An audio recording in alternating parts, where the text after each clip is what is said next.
Hello friends, आपका बहुत बहुत स्वागत है हमारे चैनल सरकारी नौकरी में। जैसा कि रात के 9 बज चुके हैं, आज 29 सितंबर 2022 करंट अफेयर्स का टाइम हो चुका है। तो करंट अफेयर्स की क्लास स्टार्ट करने से पहले एक बात बताना चाहता हूं कि जो भी गवर्नमेंट जॉब की आप प्रिपरेशन कर रहे हैं, जीके उसमें आती है और जीके में सबसे ज़्यादा वेटेज करंट अफेयर्स का होता है। तो इसलिए वीडियो को मूवी की तरह ना देखें, नोट्स बनाएं, क्योंकि नोट्स में और भी इंपॉर्टेंट बातें मैं साथ में बोलता रहता हूँ। तो चलो सेशन को स्टार्ट करें। उससे पहले आज की मोटिवेटेड लाइन, मंजिल उन्हीं को मिलती है जिनके सपनों में जान होती है। मंजिल उन्हीं को मिलती है जिनके सपनों में जान होती है। पंख से कुछ नहीं होता, हौसलों से उड़ान होती है। इसका मतलब ये है कि मंजिल उन्हीं को मिलती है जिनके सपनों में जान होती है, जिनके जो सपने देखते हैं और सपनों के लिए मेहनत भी करते हैं, उन्हीं को मंजिल मिलती है। पंखों से कुछ नहीं होता। पंख होने का मतलब ये नहीं है कि आप उड़ सकते हो, लेकिन हौसलों में उड़ान होनी चाहिए, तो आप मंजिल को ज़रूर पालोगे। जैसे जब बारिश होती है ना, तो सारे पक्षी घोंसलों में चले जाते हैं, जितने भी छोटे मोटे पक्षी हैं सब अपने अपने घोंसलों घरों में चले जाते हैं। लेकिन बाज पक्षी होता है, वो बादल को चीर कर ऊपर चला जाता है और बादल को बोलता है जितना बरसना है बरस ले, उसके बाद फिर वापस वो नीचे आता है। तो चलो आज की क्लास स्टार्ट करते हैं। आज का क्वेश्चन नंबर 1 देखिए। तो हाल ही में किस राज्य के मुख्यमंत्री ने जनजातियों पर विश्वकोश जारी किया है? तो इसका आंसर है उड़ीसा। और जो भी बच्चे नए हैं भाई, वीडियो को सब्सक्राइब कर लो, बेल आइकन दबा लो, क्योंकि इतनी मेहनत मैं आपके लिए करता हूं तो मुझे थोड़ा बहुत मोटिवेटेड चाहिए, ठीक है ना। तो हाल ही में किस राज्य के मुख्यमंत्री ने जनजातियों का विश्वकोश जारी किया है? तो इसका आंसर है उड़ीसा। अब आप नोट करिए, मैं इंपॉर्टेंट बातें बोलूँगा इसकी सारी। कि पहली बात तो आप समझना कि उड़ीसा के मुख्यमंत्री कौन है। तो उड़ीसा के जो मुख्यमंत्री हैं नवीन पटनायक जी हैं। कौन है? नवीन पटनायक। नोट कर सकते हैं आप, कौन है? नवीन पटनायक। इन्होंने अभी क्या किया, संग्रहालय जो परिसर है वहाँ पर उनके लिए अनुसूचित जाति के जो भी लोग हैं और जो अनुसूचित जनजाति के जो लोग हैं उनके लिए जो अनुसंधान और प्रशिक्षण संस्थान में वहाँ खोला हुआ है, उसके जो राजनीतिक संग्रहालय है उसमें जनजातियों के विश्वकोश के 5 संपादित संस्करणों का विमोचन किया है। कितने? 5 संपादित संस्करणों का विमोचन किया है। नोट करते रहे सारी बातें, ठीक है। उसके बाद जो सीएमओ की जो प्रेस विज्ञप्ति आई है उसके अनुसार जो विश्वकोश ने प्रकाशित किया है, तो उड़ीसा एकमात्र ऐसा राज्य, इंपॉर्टेंट बात, उड़ीसा एकमात्र ऐसा राज्य है जिसने सभी 5 संपादित संस्करणों में 3800 पेज शामिल किए, 418 रिसर्च पेपर शामिल हैं, जिनमें सभी 62 अनुसूचित जनजाति समुदाय और 13 विशेष रूप से कमजोर जो जनजातीय समूह हैं उनको शामिल किया गया है। मुख्यमंत्री नवीन पटनायक ने इसका विमोचन किया है। इंपॉर्टेंट क्वेश्चन बनता है, ध्यान रखना। क्वेश्चन पूछ ले आपसे मुख्यमंत्री कौन है उड़ीसा के, तो नवीन पटनायक।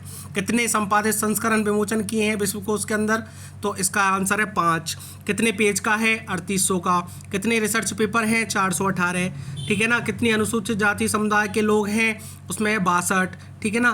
कितने रूप से कमजोर जनजातीय समूह को शामिल किया है? तो 13 विशेष रूप से कमजोर जनजातीय समूह को शामिल किया है, ठीक है ना। तो इसका आंसर है उड़ीसा, और उड़ीसा एकमात्र ऐसा राज्य, ठीक है। इसके बाद क्वेश्चन नंबर 2 पर चलते हैं। एनपीसीआई के एमडी और सीईओ के रूप में हाल ही में किसे नियुक्त किया गया है? तो इसका सीधा सा आंसर है दिलीप असबे, ठीक है ना। मैं समझाऊंगा दिलीप असबे कौन है, ठीक है ना। तो इसका आंसर क्या है? दिलीप असबे, ठीक है। तो एनपीसीआई का मतलब क्या होता है ये हम समझें। तो एनपीसीआई का मतलब होता है national payments corporation of India. याद कर लेना, नोट कर लेना, national payments corporation of India, full form पूछे तो, ठीक है। 2008 है उसमें भारतीय रिजर्व बैंक के एक विशेष प्रभाग के रूप में इसको शामिल किया गया था, ठीक है ना। 2008 में क्या किया था, जो भारतीय रिजर्व बैंक है अपनी, ठीक है, आरबीआई, उसके विशेष प्रभाग में इसको शामिल किया गया था। किसको? एनपीसीआई को। किस लिए किया गया था? कि जो खुदरा भुगतान होता है और जो निपटान प्रणाली होती है और जो इसका बुनियादा ढांचा है उसका संचालन करने के लिए, ठीक है। खुदरा भुगतान, जो निपटान प्रक्रिया होती है, प्रणाली होती है, और बुनियादी ढांचे को संचालन करने के लिए इसका निर्माण किया था। इसको नोट कर लेना, 2008 में किया था, ठीक है। इसके बाद बात करें तो अभी जो गुरुवार गया है, थर्सडे जो लास्ट गया है, इस दिन नेशनल जो पेमेंट्स कॉरपोरेशन ऑफ इंडिया के जो शेयर धारक है, एक बात इंपॉर्टेंट ध्यान रखना कि यहाँ के शेयर धारक ही डिसाइड करते, ठीक है ना। तो जिसके जो शेयर धारक हैं उन्होंने गुरुवार को कंपनी की जो वार्षिक बैठक होती है ना, आम बैठक होती है, उसमें दिलीप असबे को एमडी और सीईओ के रूप में नियुक्ति की मंजूरी दी है। किसको? दिलीप असबे को, ठीक है ना। जो शेयर धारक हैं उन्होंने मीटिंग की थी वार्षिक आम बैठक, उसमें ये मंजूरी दी है, ठीक है ना। और एक बात ध्यान रखना, कंपनी ने विज्ञप्ति में ये बात भी बोली है कि इस मंजूरी के साथ जो असबे हैं, दिलीप असबे हैं, इनको 8 जनवरी 2023, कितना? 8 जनवरी 2023 से 5 साल के लिए फिर से नियुक्त किया जाएगा। ये 5 साल के लिए नियुक्त करेंगे दोबारा से, ठीक है ना। अभी नियुक्त करेंगे इसको 8 जनवरी 2023 को, और 5 साल के लिए नियुक्त करेंगे, ठीक है ना। अब इससे बोले कि अब इससे पहले कौन था, तो ये पहले है कौन है? दिलीप असबे, जो पूर्व में एनपीसीआई के मुख्य परिचालन अधिकारी थे। पहले भी एनपीसीआई के मुख्य परिचालन अधिकारी थे असबे, ठीक है ना। अब इनको पूर्व एमडी भी थे और सीईओ भी थे, ठीक है ना। इनकी सेवानिवृत्ति के बाद अगस्त 2017 में जो सीईओ प्रभारी के रूप में नियुक्त किया गया था इनको, उसके बाद जनवरी 2018 में कार्यवाहक एमडी के रूप में और सीईओ के रूप में भी इनको नियुक्त किया था। और अब फिलहाल में एनपीसीआई ने एमडी और सीईओ के रूप में इनको नियुक्त किया है। सारी इंपॉर्टेंट बात है, नोट कर लेना भाई। मैं बार बार रिपीट कर रहा हूँ, इनके स्क्रीनशॉट लेने से कुछ नहीं होगा, ये तो हर जगह मिल जाएंगे। कोई मैं थोड़ी बना रहा हूँ, ये तो हर नोट्स पे मिल जाएंगे आपको, हर साइट पे मिल जाएंगे, ठीक है ना। लेकिन जो इसके रिलेटेड जो इंपॉर्टेंट बात है ये नहीं मिल पाएंगी एक साथ, तो इनको नोट करते रहे साथ में, ठीक है। इसके बाद थर्ड क्वेश्चन पे चलते हैं। हाल ही में किस राज्य को आयुष्मान उत्कृष्ट पुरस्कार 2022 मिला है? ठीक है ना। कौन सा राज्य है जिसको आयुष्मान उत्कृष्ट पुरस्कार 2022 मिला है? तो उत्तर प्रदेश को मिला है, ठीक है ना। किसको मिला है? उत्तर प्रदेश, जिसके मुख्यमंत्री कौन है फिलहाल में? योगी आदित्यनाथ। कौन है भाई? योगी आदित्यनाथ इसके कौन है? मुख्यमंत्री हैं, ठीक है। इसके बाद फोर्थ नंबर पे बात करें तो किसे हाल ही में इटली की पहली प्रधानमंत्री के रूप में नियुक्त किया गया है? इटली में पहली प्रधानमंत्री, जैसे अपने भारत में पहली प्रधानमंत्री कौन थी? इंदिरा गांधी जी, ठीक है ना। पहली प्रधानमंत्री कौन थी भाई? इंदिरा गांधी थी, ठीक है। उसी तरह से अपनी इटली में, इटली जो देश है वहाँ पे पहली महिला प्रधानमंत्री किसे नियुक्त किया गया है? तो वो किया गया है जियोर्जिया मेलोनी को। किसको? जियोर्जिया मेलोनी को। याद रखना, इंपॉर्टेंट क्वेश्चन है। किसको? जियोर्जिया मेलोनी को। क्वेश्चन नंबर 5 पे बात करें तो हाल ही में किस राज्य के मुख्यमंत्री ने फ्लाईविग उड़ान का उद्घाटन किया है? इंपॉर्टेंट क्वेश्चन है, फ्लाईविग उड़ान अभी करंट में किस मुख्यमंत्री ने किया है और किस राज्य के मुख्यमंत्री ने किया है? ठीक है, तो मणिपुर के मुख्यमंत्री ने किया है। किन्होंने किया है? मणिपुर के मुख्यमंत्री कौन है? एन बीरेन सिंह। नोट कर लेना, मणिपुर के मुख्यमंत्री। बेटा एक एक पॉइंट इंपॉर्टेंट है, ध्यान रखना भाइयों, ठीक है। कौन है मुख्यमंत्री? एन बीरेन सिंह। और एन बीरेन सिंह ने क्या किया? जो इनका जो अंतर्राष्ट्रीय हवाई अड्डा है इम्फाल से गुवाहाटी के लिए, ठीक है ना, कौन सा? टिकेंद्रजीत, वीर टिकेंद्रजीत। नोट कर लेना, अंतर्राष्ट्रीय हवाई अड्डा है वीर टिकेंद्रजीत, जो अंतर्राष्ट्रीय हवाई अड्डा है उस पर इम्फाल से गुवाहाटी के लिए बरास्ता तेजू फ्लाईविग उड़ान का, कौन सा? बरास्ता तेजू फ्लाईविग उड़ान का उद्घाटन किया है। ये ध्यान रखना, इस अवसर पे जितनी भी उड़ान योजना के तहत कई उड़ानें शुरू की गई थी, ठीक है ना। इससे क्या फ़ायदा होगा? जो उत्तर पूर्वी राज्य है उनका संपर्क अच्छा बनेगा, ठीक है ना। और ये जो उड़ान है केवल मंडे को छोड़कर, सोमवार को छोड़कर डेली उड़ेंगी। कब छोड़ा है इसको? केवल मंडे को नहीं उड़ेगी, इसके अलावा मंडे को छोड़कर हमेशा उड़ेगी। और जो अरुणाचल प्रदेश के तेजू, एक अरुणाचल प्रदेश का तेजू जगह है, वहाँ से होते हुए गुवाहाटी को जाएगी। कहाँ तक जाएगी? गुवाहाटी को जाएगी। इम्फाल से गुवाहाटी जाएगी अरुणाचल प्रदेश के तेजू होते हुए। क्लियर है? अब अपन बात करें कि फ्लाईविग जो उड़ान है इसका सीएमडी कौन है? संजय मंडाविया। नोट कर लेना, सीएमडी कौन है? संजय मंडाविया, ठीक है। इन्होंने अभी एक घोषणा भी कही है और कहा भी है कि जो आगामी दिन है कुछ ही दिनों में इम्फाल को सिलचर और कोलकाता से सीधा जोड़ने का प्रयास करेंगे। कहाँ से? सिलचर और कोलकाता से सीधा जोड़ने का प्रयास करेंगे। और एक फ्लाईविग जो उड़ान है ये देश की एकमात्र ऐसी उड़ान है जो कि अपने मुख्य केंद्र गुवाहाटी से, मुख्य केंद्र कहाँ है इसका? गुवाहाटी, वहाँ से प्रतिदिन 18 उड़ानें संचालित करता है। कितनी उड़ानें? 18 उड़ानें संचालित करता है। और गुवाहाटी से ये 8 जगह जाती है फ्लाइट। कहाँ जाती है? सुनो, 8 कौन सी है? तेजू जाती है, पासीघाट जाती है, रूपसी जाती है, अगरतला जाती है, डिब्रूगढ़ जाती है, कोलकाता जाती है, पटना जाती है और इम्फाल जाती है। कहाँ कहाँ जाती है समझ में आया? तेजू, पासीघाट, रूपसी, अगरतला, डिब्रूगढ़, कोलकाता, पटना और इम्फाल को जोड़ती है। क्लियर है? तो ये क्वेश्चन नंबर 5 अपना यहाँ पे खत्म होता है। इसके बाद बात करें क्वेश्चन नंबर 6 की, तो किस मंत्रालय ने हाल ही में जलदूत ऐप विकसित किया है? ऐसा कौन सा मंत्रालय जिसने जलदूत ऐप विकसित किया है? ठीक है ना, तो इंपॉर्टेंट बात है सुनना कि जलदूत एक्चुअली में है क्या। ठीक है ना, फिर मैं एक बात बताऊंगा किस मंत्रालय ने किया। तो मंत्रालय का नाम तो लिख रहा है साफ, ग्रामीण विकास मंत्रालय। सीधा सा आंसर है इसका कौन सा मंत्रालय? ग्रामीण विकास मंत्रालय। इस ग्रामीण विकास मंत्रालय के जो राज्य मंत्री हैं, पहले चलो राज्य मंत्री के बारे में बाद में बात करेंगे। जो इसके मेन मंत्री हैं केंद्रीय ग्रामीण विकास और पंचायती राज के जो मंत्री हैं गिरिराज सिंह है। कौन है? गिरिराज सिंह। क्लियर? और यदि राज्य मंत्री की बात करोगे तो साध्वी है, साध्वी निरंजन ज्योति है, फग्गन सिंह कुलस्ते है। नोट कर लेना, ग्रामीण विकास राज्य मंत्री कौन कौन है? एक तो साध्वी निरंजन ज्योति है, फग्गन सिंह कुलस्ते है। इन्होंने 27 सितंबर 2022 को नई दिल्ली में इसको लॉन्च भी किया है, जलदूत को। क्लियर है? ठीक है ना। और जो राज्य मंत्री और भी कौन है, वो हैं अपने कपिल मोरेश्वर पाटिल। ठीक है ना, कौन से मंत्री हैं ये? पंचायत राज मंत्री। कौन से? पंचायत राज मंत्री कौन से हैं? कपिल मोरेश्वर पाटिल। इस ऐप का मतलब क्या है? इस ऐप को क्यों लाना पड़ा? तो ऐप जो है वो देश भर के एक गांव में चयनित जितने भी चयन किए गए कुएं हैं उनके जल स्तर को पकड़ने के लिए लॉन्च किया गया। उनका जल स्तर कितना है, आजकल जल स्तर कम हो रहा है, ज़्यादा हो रहा है, वो सारी जानकारी इस ऐप के द्वारा मिलती रहेंगी। ठीक है, जो जलदूत ऐप है अपना, ये जो गांवों के रोजगार सहायक में जो प्री मानसून आता है, पोस्ट मानसून आता है, उसके बाद में जो कुओं में कितना जल स्तर बढ़ा है घटा है उसको मापने की अनुमति भी देगा। ठीक है, इसके बाद बात करें कि जो प्रत्येक गांव है उसका भूजल स्तर कितना है, ठीक है ना, उसको मापा जाएगा और पर्याप्त संख्या में फिक्स किया जाएगा 2 या 3 स्थानों को जोड़ने के लिए। जोड़ने के लिए मतलब माप स्थानों के लिए जोड़ने को माप कहाँ ली जाएगी, और 2 या 3 स्थान उसके लिए चुने जाएंगे। क्लियर है? जल स्तर का पता लगाने के लिए और पीने की पानी की समस्या का समाधान करने के लिए जो अपने मंत्री हैं केंद्रीय ग्रामीण और विकास पंचायती राज के गिरिराज सिंह, उन्होंने एक समारोह में इस जलदूत ऐप का लॉन्च किया है। और किस मंत्रालय द्वारा किया गया है? ग्रामीण विकास मंत्रालय। इसके बाद बात करें क्वेश्चन नंबर 7 की, तो हाल ही में किसे ESIC का महानिदेशक नियुक्त किया है? ध्यान रखना, किसको ESIC का महानिदेशक नियुक्त किया गया है? सीधा सा आंसर है राजेंद्र कुमार। ये तो आपको स्क्रीन पर दिख रहा होगा, लेकिन इसके बारे में जानने की कोशिश करना कि राजेंद्र कुमार कौन है और ESIC क्या होती है। तो ESIC का मतलब होता है कर्मचारी राज्य बीमा निगम।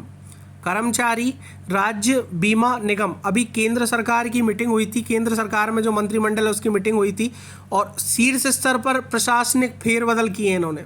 बड़े स्तर पे क्या किए हैं? प्रशासनिक फेरबदल किए हैं। जो इसके तहत जो नौकरशाह राजेंद्र कुमार थे उनको कर्मचारी राज्य बीमा निगम का, जिसको बोलते हैं ESIC, इसका महानिदेशक बना दिया गया है। ठीक है ना। और जो ये राजेंद्र कुमार जी हैं ये तमिलनाडु कैडर के, कौन से कैडर के?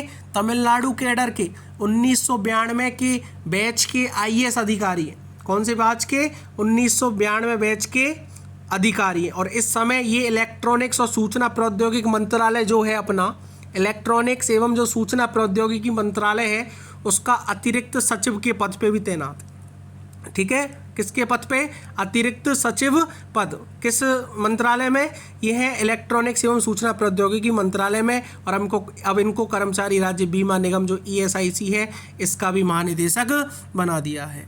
ठीक है, तो ये होता है क्वेश्चन नंबर 7 अपना कंप्लीट। इसके बाद बात करें क्वेश्चन नंबर 8 की, तो किस राज्य की कैबिनेट ने हाल ही में ऑनलाइन जुए को नियंत्रित करने की मंजूरी दी है? जो ऑनलाइन जुए आजकल गेम बहुत चलते हैं ना, जैसे कोई ऑनलाइन गेम चल रहा है, आपने देखा होगा टेलीग्राम पे बहुत सारे ऐसे चैनल मिलते हैं, इतना सट्टा लगाइए, इतने रुपए पे लगाइए और इसमें लगा सकते हो, इस ऐप के माध्यम से लगा सकते हो। तो उन सब चीज़ों पर रोक लगाने के लिए तमिलनाडु की राज्य सरकार ने, जो राज्य की कैबिनेट है, उसने निर्णय किया है कि ऑनलाइन जुए को नियंत्रण किया जाएगा। ठीक है भाई, कोई भी दिक्कत हो तो आप कमेंट करके पूछ सकते हो दोबारा से।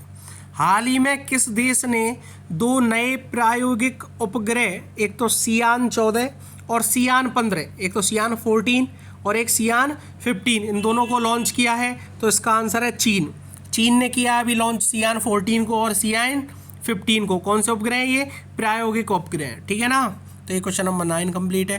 क्वेश्चन नंबर 10 की बात करें तो किसे हाल ही में दादा साहेब फाल्के, सुनना ध्यान से, किसे हाल ही में दादा साहेब फाल्के पुरस्कार से सम्मानित किया गया है या किया जाएगा, ठीक है। तो इसका आंसर है आशा पारेख। कौन है भाई? आशा पारेख, ठीक है ना। दादा साहेब फाल्के जो पुरस्कार होता है ये एक तरह से आप मानोगे तो ये जो अभिनेत्री या अभिनेत्री होते हैं, ठीक है ना, जो एक्टर होते हैं उनको दिया जाता है, ठीक है ना। तो जो दादा साहब फाल्के अवार्ड इंटरनेशनल जो फिल्म फेस्टिवल अवार्ड्स होता है, क्लियर है, ये 2022 में जो दिग्गज अभिनेत्री हैं पुरानी, ठीक है ना, इन्होंने 60 और 70, आपने तो किसी ने देखी नहीं होगी, मैंने भी नहीं देखी इसकी फिल्म, लेकिन हाँ मैं जानता हूँ, देखा हुआ है ऐसे मैंने, कि 60 और 70 के जो दशक में बहुत शानदार फिल्म बनाई थी इन्होंने, ऐसा सुना है। 60 और 70 के दशक में बहुत सारी इन्होंने फिल्म बनाई थी और अभिनेत्री हैं आशा पारेख, ठीक है ना। कौन है? आशा पारेख, इनको दिया जाएगा, ठीक है। और किसने इसकी जानकारी दी है? जो अपने केंद्रीय मंत्री हैं अनुराग ठाकुर, ठीक है ना, केंद्रीय मंत्री अनुराग ठाकुर ने ये जानकारी दी है। और ये अवार्ड कब दिया जाएगा? 30 सितंबर, यानी कि कल 30 सितंबर को राष्ट्रीय फिल्म पुरस्कार समारोह में ये अवार्ड मिलेगा, क्लियर है। और इन्होंने बहुत सारे पहले अवार्ड भी जीते हुए हैं, जो आशा पारेख हैं अभिनेत्री हैं, इन्होंने बहुत सारे अवार्ड भी जीते हुए हैं और इनको पद्मश्री भी मिला हुआ है, ध्यान रखना, पद्मश्री अवार्ड से भी इनको सम्मानित किया गया है, ठीक है। इसके बाद बात करें अनुच्छेद नहीं, क्वेश्चन नंबर 11 पे। आजकल क्या है, पॉलिटिकल क्लास ज़्यादा चल रही है तो अनुच्छेद आता है याद में, ठीक है। तो कोई भी कमेंट, कोई भी दिक्कत हो तो कमेंट कर लो भाई, है ना, ठीक है। जो भी कोई प्रॉब्लम पूछना हो इसमें क्वेश्चनों में तो आप पूछ सकते हो। चलो बात करें नेक्स्ट क्वेश्चन पे। तो क्वेश्चन नंबर फर्स्ट, देखो 10 क्वेश्चन ही हो गए, 10 फिर अब आ गए और 10 फिर आ गएंगे। डेली अपन 30 क्वेश्चन डिस्कस करते हैं, ठीक है ना, इंपॉर्टेंट जो भी है। हाल ही कौन सी राज्य सरकार आजीविका कार्य योजना के लिए 261 करोड़ रुपए, ठीक है, 261 करोड़ रुपए का निवेश करेगी? तो इसका आंसर है उड़ीसा। कौन है? उड़ीसा। उड़ीसा की जो राज्य सरकार है इसने आजीविका कार्य योजना के लिए 261 करोड़ रुपए का निवेश करना तय किया गया है, ठीक है ना। इसके बाद क्वेश्चन नंबर 2 की बात करें तो किस भाषा की फिल्म में हाल ही में 600, ठीक है ना, 600 ऑस्कर 2023 के लिए नामित हुई है, ठीक है ना। कौन सी फिल्म है? तो उसका है गुजराती की फिल्म है, ठीक है ना। कौन सी फिल्म है? गुजराती में 600। कौन सी है? 600। किसने डायरेक्ट किया है इसको, मतलब डायरेक्टर कौन है इसका? तो इसका नाम है पेन नलिन। कौन है? पेन नलिन। और रिटर्न किसने किया, लिखा किसने इसको? इसका भी है पेन नलिन, मतलब डायरेक्टर भी पेन नलिन है और जो लिखा हुआ है वो भी पेन नलिन ने लिखा हुआ है। प्रोड्यूस किसने किया है? तो पेन नलिन ने किया है। और एक नाम है धीर मोम्या, इन्होंने भी किया है। सिद्धार्थ रॉय कपूर इन्होंने भी किया है और मार्क डुले इन्होंने भी किया है, ठीक है ना। और मेन जो है वो है इनके पेन नलिन, जो डायरेक्टर है, रिटर्नर भी है और प्रोड्यूसर भी हैं। ये अभी ऑस्कर 2023 के लिए नामित हुई है। चलो क्वेश्चन नंबर 3 पे बात करें तो हाल ही में ईवी चार्जिंग, मतलब ईवी जो चार्जिंग होती है, ठीक है ना, उसका इंफ्रास्ट्रक्चर स्थापना के लिए हीरो मोटोकॉर्प ने, हीरो मोटो की जो हीरो की गाड़ियाँ आती है ना, बाइक आती हैं, उसने किसके साथ समझौता किया, ठीक है ना, किसके साथ समझौता किया? तो इसका आंसर है HPCL। किसके साथ किया है? HPCL, हिंदुस्तान पेट्रोलियम कॉरपोरेशन के साथ इसने समझौता किया है। तो सबसे पहले अपन बात करें कि भाई ये मोटोकॉर्प क्या है, ठीक है ना। तो हीरो की जो मोटोकॉर्प कंपनी है, इसकी जो स्थापना हुई थी 19 जनवरी 1984 को। कितने को नोट करते रहना, एक एक पॉइंट भाई, इंपॉर्टेंट है ये सारी चीज़ें, जरूरी थोड़ी यही क्वेश्चन आए, इससे रिलेटेड और क्वेश्चन भी बन सकते हैं। हीरो मोटोकॉर्प की स्थापना 19 जनवरी 1984 में हुई थी। हीरो मोटोकॉर्प के संस्थापक बृजमोहन लाल मुंजाल हैं। कौन है? बृजमोहन लाल मुंजाल हैं। हीरो मोटोकॉर्प मुख्यालय कहाँ पे है? नई दिल्ली में है, ठीक है ना। और हीरो मोटोकॉर्प के जो CEO हैं पवन मुंजाल हैं। संस्थापक कौन है? बृजमोहन लाल मुंजाल। और CEO कौन है? पवन मुंजाल। स्थापना 19 जनवरी 1984 और मुख्यालय कहाँ है? नई दिल्ली में। क्लियर है सबको? इसके बाद इंपॉर्टेंट चीज़ कि ये EV चार्जिंग इंफ्रास्ट्रक्चर जो है वो क्या है? ठीक है ना। तो हीरो मोटर कॉर्प ने क्या किया है, देश में जितने भी इलेक्ट्रिक दोपहिया वाहन हैं उनकी चार्जिंग की जो इंफ्रास्ट्रक्चर है उसको स्थापित करने के लिए, इंफ्रास्ट्रक्चर को स्थापित करने के लिए HPCL जो हिंदुस्तान पेट्रोलियम कॉरपोरेशन लिमिटेड है इसके साथ हाथ मिलाया, इसके साथ क्या किया है, पार्टनरी की है, ठीक है ना। और पहल का जो पहला हिस्सा होगा इसमें क्या होगा, जो दोनों कंपनियां हैं पहले हिंदुस्तान पेट्रोलियम कॉरपोरेशन HPCL के स्टेशनों के मौजूदा नेटवर्क में चार्जिंग इंफ्रास्ट्रक्चर स्थापित करेगी, ठीक है ना। और इसके बाद में पूरक व्यावसायिक अवसरों के लिए सहयोग के लिए व्यापक बनाने की संभावना मिलेगी। क्लियर है। उसके बाद में अगली चीज़ इसने बोली है इसी में ही कि जो चार्जिंग स्टेशन है वो कुछ चुनिंदा शहरों में स्थापित किए जाएंगे, ठीक है ना, जिन्हें बाद में फिर EV चार्जिंग स्टेशन नेटवर्क का उच्च घनत्व स्थापित करने वाले उद्देश्य से अन्य प्रमुख बाजारों में भी विस्तारित किया जाएगा। पहले तो चुनिंदा शहरों में भी किए जाएंगे और जो उच्च घनत्व वाले स्थान है, ठीक है ना, वहाँ के बाजारों में भी विस्थापित मतलब इनको किया जाएगा, विस्तार किया जाएगा इनका, ठीक है। और जो ये दोपहिया वाहन है इनके प्रमुख चार्जिंग नेटवर्क के लिए जो बुनियादी ढांचे का विकास का नेतृत्व भी यही करेंगे, ठीक है ना, जिसमें प्रत्येक चार्जिंग स्टेशन पर जितने भी चार्जिंग स्टेशन होंगे वहाँ पर DC और AC जो एक डायरेक्टेड करंट होती है, एक अल्टरनेट करंट होती है, दोनों के जो चार्जर हैं उनके लिए फास्ट चार्जर होंगे, ठीक है ना। और फास्ट चार्जर के साथ साथ कैशलेस ट्रांजैक्शन मॉडल पे भी ये काम कर रहे हैं और मोबाइल ऐप के द्वारा ये कैशलेस पूरा ट्रांजैक्शन अनुभव को नियंत्रण किया जाएगा। और कंपनी का विचार ये है कि अगले महीने तक अपना पहला इलेक्ट्रिक मॉडल लॉन्च करने की योजना बनाने में लगी हुई है। तो ये इंपॉर्टेंट बात याद रखना भाई, ठीक है ना, सारी चीज़ें नोट कर लेना पहुँच करके। इसके बाद करें अपन नेक्स्ट क्वेश्चन पे, फोर्थ पे, तो किस राज्य सरकार ने हाल ही में दौलताबाद किले का नाम बदलकर देवगिरी किला करने की घोषणा की है, ठीक है ना। तो जो दौलताबाद किला है ये महाराष्ट्र का एक नगर है, समझना ध्यान से पहले मेरी बात, ठीक है ना। ये वैसे एक्चुअली हिस्ट्री का टॉपिक है लेकिन थोड़ा सा मैं बता देता हूँ, बाकी हिस्ट्री में पढ़ा दूंगा ये सारी चीज़ें, ठीक है। तो दौलताबाद जो है एक महाराष्ट्र का एक नगर है, इसका पहले जो नाम हुआ करता था, प्राचीन नाम देवगिरी हुआ करता था, ठीक है ना। और जो मोहम्मद बिन तुगलक थे उन्होंने इसको राजधानी भी बनाया था, क्या बनाया था, अपनी राजधानी भी बनाया था। और ये कहाँ पे स्थित है, जो औरंगाबाद जिला है ना, औरंगाबाद जिला वहाँ पर स्थित है, महाराष्ट्र का जो औरंगाबाद जिला है वहाँ पर ये अभी स्थित है, ठीक है।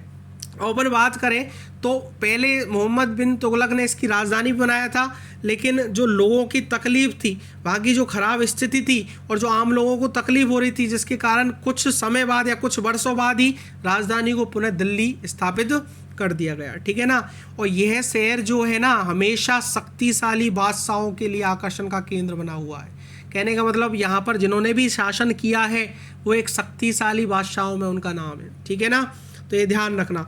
और ये जो है उत्तर और दक्षिण भारत के मध्य में पड़ता है, ठीक है। और यहाँ से पूरे भारत पर शासन किया जा सकता था, पहले इसलिए बनाया था इसको राजधानी इन्होंने कि पूरे भारत पर यहाँ से क्या किया जा सकता था, शासन किया जा सकता था, इसलिए मोहम्मद बिन तुगलक ने इसको अपनी राजधानी भी बनाया था।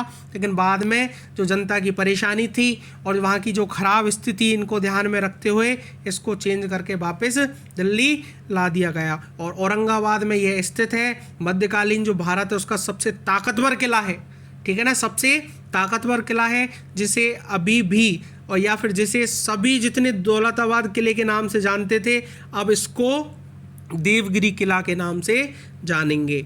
और ये जो दौलताबाद किला है, ये देवगिरी जो किला नाम चेंज किया है, ये फ़िलहाल में औरंगाबाद से 14 किलोमीटर उत्तर पश्चिम में बसा 14वीं सदी का शहर है। कौन सी सदी का, 14वीं सदी का शहर है। और 14 किलोमीटर दूर है कहाँ से, औरंगाबाद से, ठीक है ना। ये सारी इन्फॉर्मेशन मैंने आपको बता दी है, तो इसको नोट कर लेना भाई, हर क्वेश्चन इंपॉर्टेंट होता है, ध्यान रखना, ठीक है। करंट का मतलब ये नहीं है कि अभी लेटेस्ट में यार ये सचिव किसने बनाया, ये निदेशक किसने बनाया, महासचिव कौन बन गया, ये चीज़ें पूछी जाए। पूछ ये भी सकता है कि ये जो सचिव बनाया है ये पहले किस मंत्रालय में थे, या फिर ये किला किस चीज़ के लिए बनाया गया था, कौन इसका शासन था। तो इस तरह से क्वेश्चन कहीं भी पूछा जा सकता है, क्योंकि एग्जामिनर जब देखेगा तो करंट में तो उसको देखने को यही चीज़ें मिलेंगी जो मैं क्वेश्चन आपको समझा रहा हूँ। लेकिन होता क्या है कि जैसे एक क्वेश्चन वो पढ़ता है तो फिर उससे रिलेटेड उसके पास 8, 10, 15, 20 क्वेश्चन दिमाग में और क्रिएट हो जाते हैं नए नए, ठीक है ना। तो इस तरह से क्रिएट होते हैं, तो इस तरह से क्वेश्चन भी बन सकते हैं, ठीक है ना। करंट तो इनके पास जानी नहीं है, कन्फर्म है, ठीक है। इसके बाद अपन बात करें नेक्स्ट क्वेश्चन पे, क्वेश्चन नंबर 5।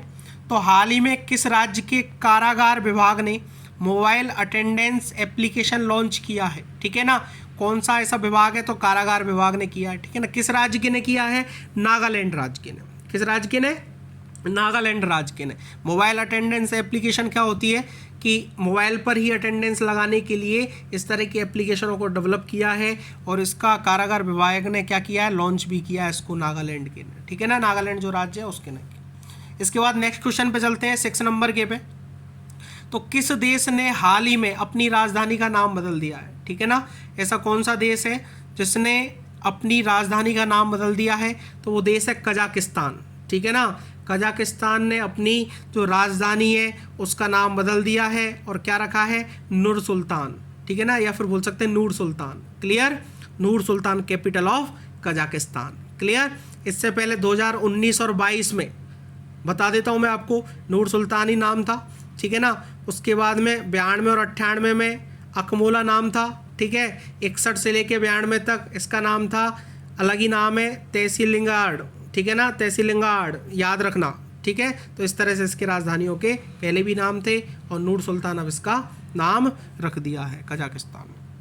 क्वेश्चन नंबर 7 की बात करें, तो क्वेश्चन नंबर 7 में हाल ही में सतर्कता अधिकारियों के लिए 5 दिवसीय प्रशिक्षण कार्यक्रम कहाँ शुरू किया गया है, तो इसका आंसर है लेह में। कहाँ पे किया गया है, लेह में किया गया है, ठीक है। इसके बाद बात करें, कौन सी राज्य सरकार आजीविका कार्य योजना के लिए 261 करोड़ रुपए का निवेश करेगी, ठीक है ना। कौन सी राज्य सरकार है जो आजीविका कार्य योजना के लिए 261 करोड़ रुपए का निवेश करेगी, तो उड़ीसा की सरकार। कौन सी सरकार, उड़ीसा की सरकार करेगी, ठीक है ना। तो इसमें बताने लायक कुछ ऐसा है नहीं है, तो ये याद रखना आप।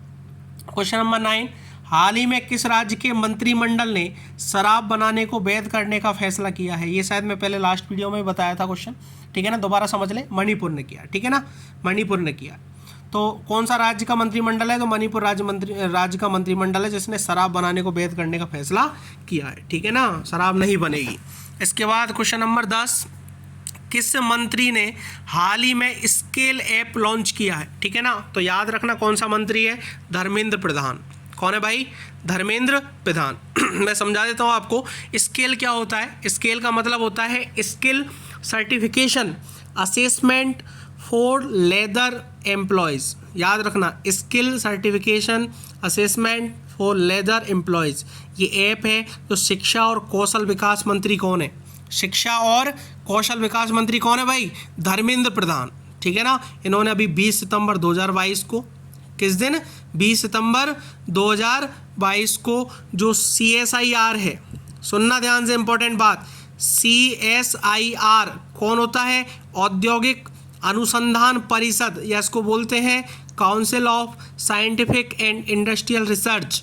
Council of scientific and industrial research, औद्योगिक अनुसंधान परिषद CSIR, और सेंट्रल लेदर रिसर्च इंस्टीट्यूट जो CLRI है, इसके दौरे के दौरान लॉन्च किया है, ठीक है ना। Central leather research institute CLRI, इन दोनों के दौरे के दौरान इसको लॉन्च किया है।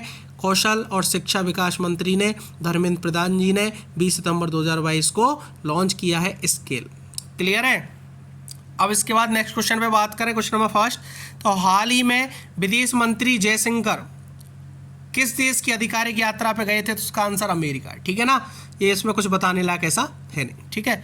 सेकंड क्वेश्चन पे बात करें, तो संपत्ति पंजीकरण को डिजिटाइज करने वाला पहला राज्य कौन सा बना है, तो संपत्ति पंजीकरण को डिजिटाइज करने वाला पहला जो राज्य है वो महाराष्ट्र बना है, ठीक है ना। कौन सा राज्य बना है, महाराष्ट्र राज्य बना है। क्लियर है, नोट करते रहना सारी चीज़ें। इसके बाद क्वेश्चन नंबर 3, किस देश के उपकप्तान राचेल हेंस ने क्रिकेट के सभी प्रारूपों से संन्यास लेने की घोषणा की है, ठीक है ना। तो ऑस्ट्रेलिया के उपकप्तान है राचेल हेंस, ये लेडीज है भाई, ध्यान रखना, ये जो नाम है ना, लेडीज़ का नाम है राचेल हेंस। इन्होंने क्रिकेट के सभी जितने भी प्रारूप हैं उनसे संन्यास लेने की घोषणा की है। और इन्होंने क्रिकेट ज्वाइन कब किया था, 7 जुलाई 2009। वैसे तो इम्पोर्टेंट नहीं है, याद रखो तो ठीक है, नहीं कोई ज़रूरी नहीं है, ठीक है ना। तो 7 जुलाई 2009 को इन्होंने क्रिकेट ज्वाइन किया था और उपकप्तान थे, ठीक है ना। और किस देश के थे? ऑस्ट्रेलिया के थे। तो इन्होंने अभी संन्यास लेने की घोषणा की है। इसके बाद 4th क्वेश्चन पे चलें तो हाल ही में जारी क्रिप्टो एडॉप्शन इंडेक्स 2022 में कौन सीट्स पर रहा है? सबसे इंपॉर्टेंट क्वेश्चन बनता है भाई, ध्यान रखना, ठीक है ना। क्रिप्टो एडॉप्शन इंडेक्स 2022 पे कौन सीट्स में रहा है? तो इसका नाम है वियतनाम। कौन रहा है? वियतनाम। जो हमारे सीट्स 20 देशों में से 10 तो आए निम्न मध्यम आय वाले, जिसमें वियतनाम सबसे ऊपर है, उसके बाद फिलीपींस, उसके बाद यूक्रेन, उसके बाद भारत चौथे नंबर पे भाई, 5वें पे पाकिस्तान है, 6वें पे नाइजीरिया, 7वें पे मोरस्को, 8वें पे नेपाल, 9वें पे केन्या और इंडोनेशिया। ये जो हमारे सीड्स के 20 देशों में से 10 निम्न मध्यम आय वाले हैं, वियतनाम सबसे ऊपर है इनमें, ठीक है। और 8 यदि ऊपरी मध्यम आय वाले में बात करें तो सबसे ज़्यादा ब्राज़ील, फिर थाईलैंड, फिर रूस, फिर चीन, फिर तुर्की, अर्जेंटीना, कोलंबिया और इक्वाडोर, ठीक है ना। इन सबों को 8 ऊपरी मध्यम आय वालों में शामिल किया है, ठीक है ना। ये 4th क्वेश्चन आपका कंप्लीट है। यहाँ पे 5th नंबर पे एक बात और ध्यान रखना है, 4th क्वेश्चन में यदि बोले कि भारत का स्थान कौन से पे, तो चौथे पर, ध्यान रखना है, क्वेश्चन इंपॉर्टेंट है, ठीक है ना, ये आ सकता है। 5th नंबर पे बात करें तो किस देश में हाल ही में U19 महिला T20 विश्व कप 2023 खेला जाएगा? तो इसका सीधा आंसर है दक्षिण अफ्रीका, ठीक है ना। दक्षिण अफ्रीका में खेला जाएगा भाई, क्लियर है। तो इसके बाद नेक्स्ट क्वेश्चन पे बात करें तो हाल ही में हैदराबाद मुक्ति दिवस समारोह का उद्घाटन किसने किया था? तो अपने जो गृह मंत्री हैं, कौन है? अमित शाह, ठीक है ना। अमित शाह जी ने इसका उद्घाटन किया था। क्यों किया था? क्योंकि 17 सितंबर 1948 को, ठीक है ना, हैदराबाद को भारत में विलय कर लिया था। पहले हैदराबाद रियासत थी, इसको विलय कब किया था? मैंने पॉलिटिक्स में पढ़ाया है, आप वीडियो देखें अच्छे से, समझे वहाँ से सारी चीज़ें, ठीक है। तो हैदराबाद का जो विलय किया था 17 सितंबर 1948 को किया था। और कौन सा अभियान चलाकर किया था? ऑपरेशन पोलो चलाया था हैदराबाद के लिए, ठीक है ना। हैदराबाद में ऑपरेशन पोलो चलाया था और 17 सितंबर 1948 को इस हैदराबाद रियासत को भारत में विलय कर लिया था। जो हैदराबाद राज्य है ये निज़ाम शासन के अधीन था। किसके शासन के अधीन था? निज़ाम शासन के अधीन था, ठीक है। और अभी तुरंत ही के गृह मंत्री जो अमित शाह हैं, उन्होंने 17 सितंबर को यहाँ समारोह का उद्घाटन भी किया, ठीक है ना। और जो रेड्डी हैं, ठीक है, उन रेड्डी कौन है? केंद्रीय संस्कृति मंत्री हैं किशन रेड्डी, ठीक है ना। कौन है?